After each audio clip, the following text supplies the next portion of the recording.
That is where it all happened around 40 years ago. I came down there with a storyboard and sold myself to Leon Schlesinger, who did cartoons for Warner Brothers. We affectionately called our little shack down there Termite Terrace.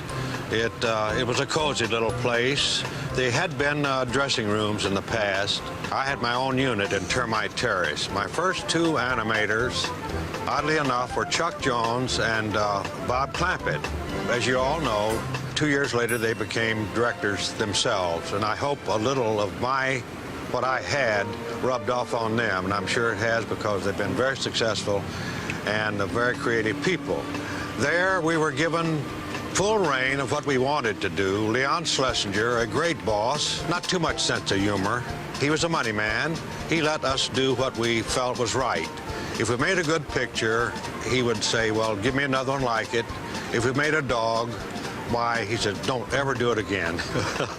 But he was nice to work with, one of the best I had in my 45 years in the business. The boys there, of course, we were all young, and a lot of the funnier things never did get on film. We had an awful lot of fun. Those were our creative years.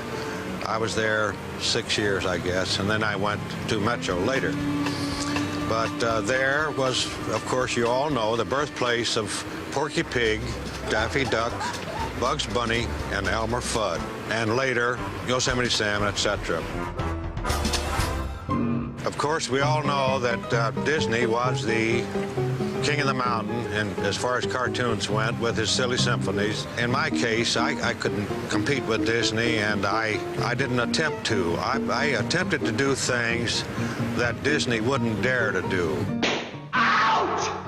What I'm getting at is exaggeration in films, wild takes, distorted fairy tales, and I laid off of the fuzzy-wuzzy little bunnies because it wasn't my bag along the cute lines. Daintily, she lowers her head and sips quietly.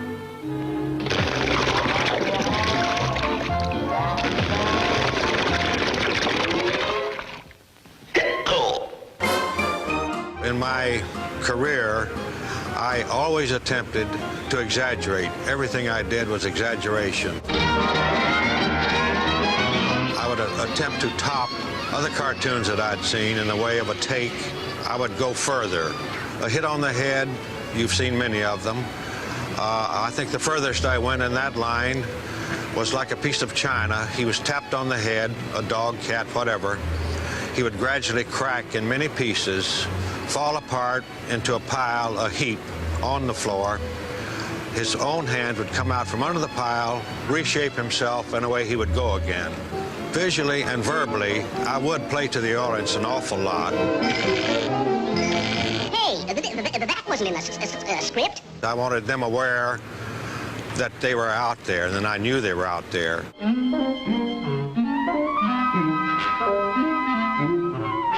A long car, perhaps, would go on and on and on and on in front of a nightclub. Finally, it would come to a stop with a sign. Long darn thing, isn't it? I would have a live-action shadow walk across the screen. I'll be right up. Oh, Griffy! At one time, I had an animated hare in the projector, which we had a lot of fun with.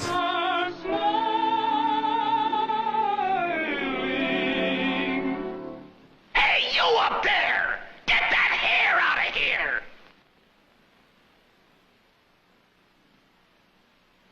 Should they steal your heart? I've been asked many times, did I make my cartoons for kids? I never did. I thought nothing of the children at the time. Here's a shy little deer. Hello, dear. Hello, big boy. The people in the studio, I would think of them. If it would get a laugh from them, I would go that route. Marvelous, stupendous, colossal, tremendous, gigantic, astounding, unbelievable, spectacular, phenomenal! And it's good, too. Around 1945, when I was at Metro, Exaggeration again. I had a picture I called King Size Canary. It got quite a good reaction.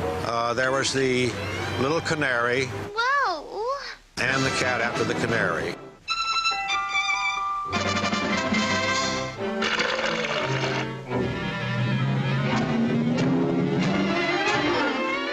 He became larger than the cat. The cat caught on to this. He would become larger than the canary again. We kept going until a bulldog got in the act. They kept growing very fast, up and down, one larger than the other.